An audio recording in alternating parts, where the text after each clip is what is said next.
only 6 points left up for grabs as Hockey East regular season reaches its final weekend. The Merrimack College Warriors and Providence College Friars both turn their attentions to the playoff bracket next week as we determine the final seedings in these final games of the final weekend. Edmonds sends it behind for Evans. Angles from the opposite side, tipped in front, and it's knocked home. It looked like Mary Edmonds had the final poke at it in front, but it'll be Lindbergh skating out ahead of the line. Either way, the Warriors on the board on the power play, 1-0. Becker to DeBlois. At the point spot here, DeBlois will send it in, and it's tipped in. Lauren DeBlois from up top, and it's evened up just like that on her third of the season.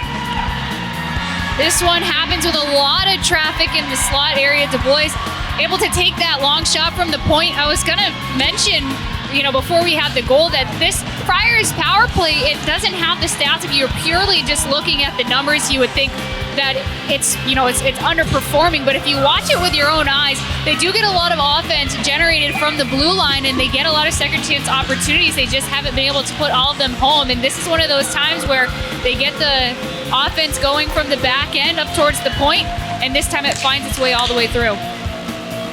Nap. That's a good Sorry, one. I had to point it out. So spelled differently, but Hendrickson fires away. It's 2-1 Friars.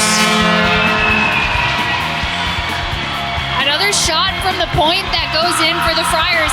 Hendrickson towards the blue line, able to shoot this through. We'll have to take a second look to see if it got redirected at any point just into one of the bodies out in front of the net. But the two Friars goals come with a lot of traffic out in front of Hogarth, and they come from point shots. So the defense, like we highlighted before the game, has been a big point of emphasis for the Friars to get these shots through, and surely taking away the eyes a little bit out in front of Hogarth. We don't think she was trying to hit her up high, just the end result is Clark shorthanded, buries one.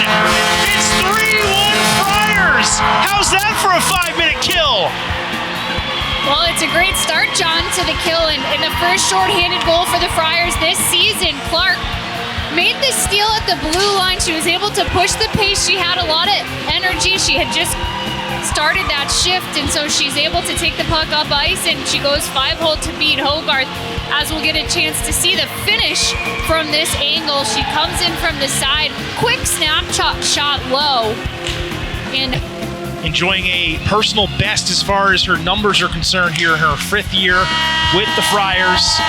They didn't put that goal on the board here in the building. Well, so we're sure it counted. I wouldn't be so sure. Well, they took the center ice face off. I think it was just a clerical error. So we'll call it 4-1, the final. Grace Shirley gets the exclamation point on the empty netter there at the end. But overall, this is a good 3 points for Providence. They were the more dominant team tonight. All the shots on goal early, the power play goal, obviously, and then the shorthanded goal mixed in as well. It was just a complete effort.